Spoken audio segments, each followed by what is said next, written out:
ବର୍ତ୍ତମାନ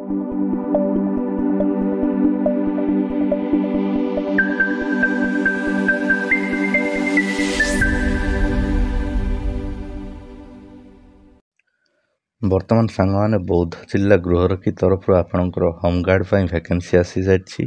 ଦେନ୍ ଏଠାରେ ଆପଣଙ୍କର ବୌଦ୍ଧ ପୁଲିସ ଜିଲ୍ଲାର ଗୃହରକ୍ଷୀ ସଂଗଠନରେ ଗୃହରକ୍ଷୀ ଭାବରେ ନିଯୁକ୍ତି ପାଇଁ ବୌଦ୍ଧ ପୁଲିସ ଜିଲ୍ଲାର ଆଗ୍ରହୀ ପ୍ରାର୍ଥୀମାନେ ନିର୍ଦ୍ଧାରିତ ଫର୍ମରେ ଦରଖାସ୍ତ ଆବେଦନ କରିବା ପାଇଁ ଆହ୍ୱାନ କରାଯାଇଛି। ଦେନ୍ ଏଠାରେ ଆପଣଙ୍କୁ ଓଡ଼ିଶା ଗୃହରକ୍ଷୀ ନିୟମ 1962ର ଫର୍ମ ଏ ଅନୁସାରେ ଆପଣଙ୍କୁ ଏଠାରେ ଫର୍ମଟିକୁ ଫିଲ୍ଅପ୍ କରିବାକୁ ପଡ଼ିବ। ଦେନ୍ ଏହି ଫର୍ମଟି ଉଭୟ ଇଂଲିଶ ଓ ଓଡ଼ିଆ ଭାଷାରେ ଏହା ଆମ ଟେଲିଗ୍ରାମ ଚ୍ୟାନେଲରେ ଅଛି। ଦେନ୍ ସେଠାରୁ ଆପଣ ଡାଉନଲୋଡ଼ କରି ଏଠାକୁ ଫିଲ୍ଅପ୍ କରିପାରିବେ। ବର୍ତ୍ତମାନ ଆପଣଙ୍କୁ ଏହି ଫର୍ମ ଏଟି ସ୍କ୍ରିନ୍ରେ ଫ୍ଲାସ୍ ହେଉଥିବ ଦେଖି ନିଅନ୍ତୁ। ଏହି ଫର୍ମଟି ଆମ ଟେଲିଗ୍ରାମ ଚ୍ୟାନେଲ ଆଭେଲେବୁଲ୍ ଅଛି, ସେଠାରୁ ଆପଣ ଡାଉନଲୋଡ଼ କରି ଏଠାରେ ଫିଲ୍ଅପ୍ କରିପାରିବେ। ଦେନ୍ ଏଠାରେ ଆପଣଙ୍କର ଆପ୍ଲାଏ ଡେଟ୍ ରହିବ 24/7/2025 ଠାରୁ ଆପଣଙ୍କର ଷ୍ଟାର୍ଟ ହେଉଛି ଆପ୍ଲାଏ। ଦେନ୍ ଏଠାରେ ଆପଣଙ୍କର 3/8/2025 ଏହାର ଲାଷ୍ଟ ଡେଟ୍ ରହିବ। ଦେନ୍ 3/8/2025 ସୁଦ୍ଧା ଆପଣ ଏଠାରେ ଆବେଦନ କରି ଫର୍ମଟିକୁ ଦାଖଲ କରିବାକୁ ପଡ଼ିବ। ଦେନ୍ ଏଠାରେ ଆପଣ ନିଯୁକ୍ତି ପରୀକ୍ଷା କେଉଁଠାରେ ଓ କେବେ ଅନୁଷ୍ଠିତ ହେବ ଏହା ଆପଣ ନିକଟସ୍ଥ ଥାନା ଏବଂ ଗୃହରକ୍ଷୀ କାର୍ଯ୍ୟାଳୟରୁ ଆପଣ ଜାଣିପାରିବେ। ଦେନ୍ ଏଠାରେ ଆପଣଙ୍କର ଯଦି କମ୍ପ୍ୟୁଟର ଜ୍ଞାନ, ଗାଡ଼ି ଚାଳନା, ରୋଷେଇ ଜ୍ଞାନ, ବିଦ୍ୟୁତ ମିସ୍ତ୍ରୀ, ପାଇପ୍ ମିସ୍ତ୍ରୀ, ଧୋବା, ସଫେଇ କର୍ମଚାରୀ, ଯାନବାହନ ମିସ୍ତ୍ରୀର ଯଦି ଆପଣଙ୍କର ଜ୍ଞାନ ରହିଛି ଦେନ୍ ଏଠାରେ ଆପଣଙ୍କୁ ଏକ୍ସଟ୍ରା ପ୍ରିଫରେନ୍ସ ଦିଆହେବ। ଦେନ୍ ଏଠାରେ ଆପଣ ପାଇବାର ଚାନ୍ସେସ୍ ବେଶୀ ରହିବ। ଦେନ୍ ଏଠାରେ ଆପଣଙ୍କର ମୋଟ ଖାଲି ଥିବା ପଦବୀ ଯାହାକି ଆପଣଙ୍କର 19ଟା ପଦବୀ ପାଇଁ ଏଠାରେ ଭ୍ୟାକେନ୍ସି ଆସିଛି। ଦେନ୍ ଏଠାରେ ଆପଣଙ୍କର ମୋଟ ଖାଲି ଥିବା 19ଟି ପଦବୀରୁ ଯଦି ଅଧିକା ଆପଣଙ୍କର ଆବେଦନକାରୀ ଆବେଦନ କରନ୍ତି ଦେନ୍ ଏଠାରେ ଆପଣଙ୍କ ପାଇଁ ଏକ୍ଜାମ୍ କରାଯିବ। ଦେନ୍ ଏହା ଲିଖିତ ଭାବରେ କିମ୍ବା ମୌଖିକ ବା ଆପଣଙ୍କର ରିଟିନ୍ କିମ୍ବା ଭାଇଭା ଟେଷ୍ଟ ଦ୍ୱାରା ଏଠାରେ ଆପଣଙ୍କୁ ଚୟନ କରାଯିବ। ତେଣୁ ଏଠାରେ ଜାଣି ରଖନ୍ତୁ କି ଏହା ହୋମଗାର୍ଡ଼ ଏକ ସ୍ଥାୟୀ ଚାକିରି ନୁହେଁ, ଏହା ଏକ ସ୍ୱେଚ୍ଛାକୃତ ଏବଂ ଏହା 3 ବର୍ଷ ପାଇଁ ଆପଣଙ୍କର ରହିବ। ଦେନ୍ 3 ବର୍ଷରେ ଆପଣଙ୍କୁ ଏଠାରେ ରିନ୍ୟୁଆଲ୍ କରାଯିବ। ଏହି ଫର୍ମ ଗୁଡ଼ିକ ଆପଣ ଏହି ଜିଲ୍ଲାର ସମସ୍ତ ଥାନା କିମ୍ବା ଆପଣଙ୍କ ଗୃହରକ୍ଷୀ କାର୍ଯ୍ୟାଳୟରୁ ଆପଣ ପାଇଯିବେ, କିମ୍ବା ଏହି ଫର୍ମଟିକୁ ଆପଣ ଆମ ଟେଲିଗ୍ରାମ ଚ୍ୟାନେଲରୁ ମଧ୍ୟ ପାଇଯିବେ। ଦେନ୍ ଟେଲିଗ୍ରାମ ଚ୍ୟାନେଲ ଲିଙ୍କଟି ଏ ଭିଡ଼ିଓର ଡିସ୍କ୍ରିପସନ୍ ଓ ଆମ ଚ୍ୟାନେଲ ଏବାଉଟ୍ ସେକ୍ସନରୁ ଆପଣ ପାଇଯିବେ। ତେଣୁ ଏଠାରେ ଆମେ ଯୋଗ୍ୟତା ଗୁଡ଼ିକ ଦେଖିନେବା। ତେଣୁ ଏଠାରେ ଆପଣଙ୍କର ପ୍ରଥମ ଯୋଗ୍ୟତା ରହିଛି କି ଏଠାରେ ଆପଣ ବୌଦ୍ଧ ଜିଲ୍ଲାର ଏକ ସ୍ଥାୟୀ ବାସିନ୍ଦା ହୋଇଥିବା ଦରକାର। ଆପଣଙ୍କ ପାଖେ ପରମାନେଣ୍ଟ ରେସିଡେନ୍ସ ଥିବା ଦରକାର ବୌଦ୍ଧ ଜିଲ୍ଲାର।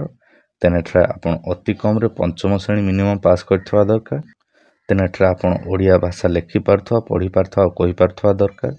ଦେନ୍ ଏଠାରେ ଆପଣ ସୁସ୍ଥ ଶରୀର ଏବଂ ଶାରୀରିକ ଦୁର୍ବଳତା ମୁକ୍ତ ହୋଇଥିବା ଦରକାର ଓ ଏଠାରେ ଆପଣ ଫିଜିକାଲି ଫିଟ୍ ଥିବା ଦରକାର।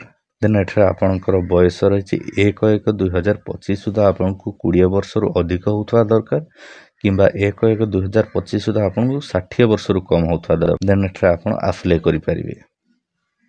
ଦେନ୍ ଏଠାରେ ଆପଣଙ୍କ ଚରିତ୍ର ଭଲ ଥିବା ଦରକାର ଓ ଆପଣଙ୍କ ବିରୁଦ୍ଧରେ କୌଣସି ଅପରାଧିକ ମାମଲା ଚାଲୁନଥିବା ଦରକାର। ଦେନ୍ ଏଠାରେ ଆପଣ ପୋଲିସ ଷ୍ଟେସନର ଏକ କ୍ୟାରେକ୍ଟର କ୍ଲିୟରେନ୍ସ ସାର୍ଟିଫିକେଟ୍ ଏଠାରେ ଆପଣ ଆଣିବେ।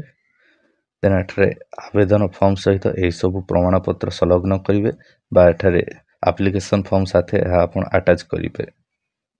ଦେନ୍ ଏଠାରେ ଆପଣ ବୌଦ୍ଧ ଜିଲ୍ଲା ସ୍ଥାୟୀ ବାସିନ୍ଦା ପ୍ରମାଣପତ୍ର ବା ପରମାନେଣ୍ଟ ରେସିଡେନ୍ସ ସାର୍ଟିଫିକେଟ୍ର ଜେରକ୍ସ ଏଠାରେ ସେଲ୍ଫ ଆଟେଷ୍ଟେଡ୍ ସହିତ ଏଠାରେ ଆଟାଚ୍ କରିବେ ଫର୍ମ ସାଥିରେ। ଏହା ଆପଣଙ୍କର ବାଧ୍ୟତାମୂଳକ ରହିଛି ଏଠାରେ। ଦେନ୍ ଏଠାରେ ଆପଣ ବୟସ ଏବଂ ଶିକ୍ଷାଗତ ଯୋଗ୍ୟତା ପ୍ରମାଣପତ୍ର ଏଠାରେ ଆଟାଚ୍ କରିବେ, ଏହା ବି ଆପଣଙ୍କର ବାଧ୍ୟତାମୂଳକ ଏଠାରେ ରହିଛି। ଦେନ୍ ଏଠାରେ ପରିଚୟ ପ୍ରମାଣପତ୍ର ଯେପରିକି ଆପଣଙ୍କର ଆଧାର କାର୍ଡ଼ କିମ୍ବା ଭୋଟର କାର୍ଡ଼ ଏଠାରେ ଆଟାଚ୍ କରିବେ, ଏହା ବି ଆପଣଙ୍କର ବାଧ୍ୟତାମୂଳକ ରହିଛି। ଦେନ୍ ଏଠାରେ ଆପଣଙ୍କର ଦକ୍ଷତା ଅନୁଯାୟୀ ପ୍ରମାଣପତ୍ର ଯେପରିକି ଆପଣ ପୂର୍ବରୁ ଏଠାରୁ ଦେଖିଥିଲେ ଏଠାରେ ମିସ୍ତ୍ରୀ ଜ୍ଞାନ ଥିବା ଦରକାର, କମ୍ପ୍ୟୁଟର ଜ୍ଞାନ ଥିବା, ଗାଡ଼ି ଚାଳନା ଜ୍ଞାନ, ରୋଷେଇ ଜ୍ଞାନ ଯେପରିକି ଆପଣଙ୍କ କମ୍ପ୍ୟୁଟର ଜ୍ଞାନ ଅଛି ଯଦି ଆପଣଙ୍କର କମ୍ପ୍ୟୁଟର ସାର୍ଟିଫିକେଟ୍, ଯଦି ଗାଡ଼ି ଚାଳନା ଜ୍ଞାନ ଅଛି ଦେନ୍ ଆପଣଙ୍କର ଡ୍ରାଇଭିଂ ଲାଇସେନ୍ସ।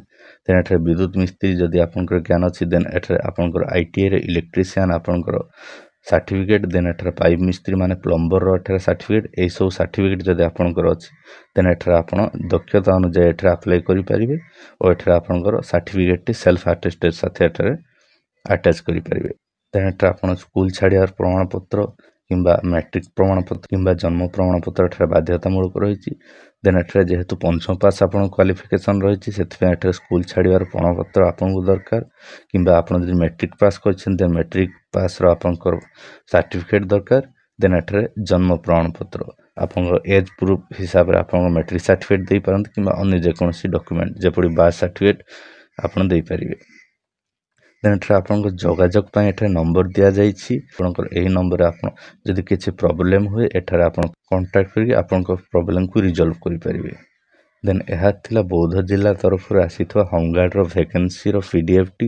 ଦେନ୍ ଏହି PDFଟି ଆପଣଙ୍କୁ ଯଦି ଦରକାର ଏହା ଆମ ଟେଲିଗ୍ରାମ ଚ୍ୟାନେଲରେ ଉପଲବ୍ଧ ଅଛି, ସେଠାରୁ ଆପଣ ପାଇପାରିବେ। ଓ ଏହା ସାଥିରେ ଆପଣ ଏଠାରେ ଦିଆଯାଇଥିବା ଫର୍ମ Aର PDFଟି ମଧ୍ୟ ଏହା ଆମ ଟେଲିଗ୍ରାମ ଚ୍ୟାନେଲରେ ଅଛି। ସେଠାରୁ ଆପଣ ଉଭୟ ଇଂଲିଶ ଭାଷା ଓ ଓଡ଼ିଆ ଭାଷାରେ ଏହାକୁ ଡାଉନଲୋଡ଼ କରିପାରିବେ। ଓ ଆମ ଟେଲିଗ୍ରାମ ଚ୍ୟାନେଲର ଲିଙ୍କଟି ଭିଡ଼ିଓର ଡିସ୍କ୍ରିପସନ୍ ଓ ଆମ ଚ୍ୟାନେଲର ଏବାଉଟ୍ ସେକ୍ସନରେ ଉପଲବ୍ଧ ଅଛି। ଆଜିର ଭିଡ଼ିଓ ଆପଣଙ୍କୁ କିପରି ଲାଗିଲା କମେଣ୍ଟ ମାଧ୍ୟମରେ ଜଣାନ୍ତୁ। ଯଦି ଭିଡ଼ିଓ ପସନ୍ଦ ଆସିଛି ଲାଇକ୍ କରନ୍ତୁ, ସେୟାର କରନ୍ତୁ ଓ ଏହିପରି ଜବ୍ ରିଲେଟେଡ୍ ଇନଫର୍ମେସନ୍ ପାଇବା ପାଇଁ ଆମ ଚ୍ୟାନେଲକୁ ସବସ୍କ୍ରାଇବ୍ କରି ବେଲ୍ ଆଇକନ୍ଟିକୁ ଟର୍ନ ଅନ୍ କରି ରଖନ୍ତୁ।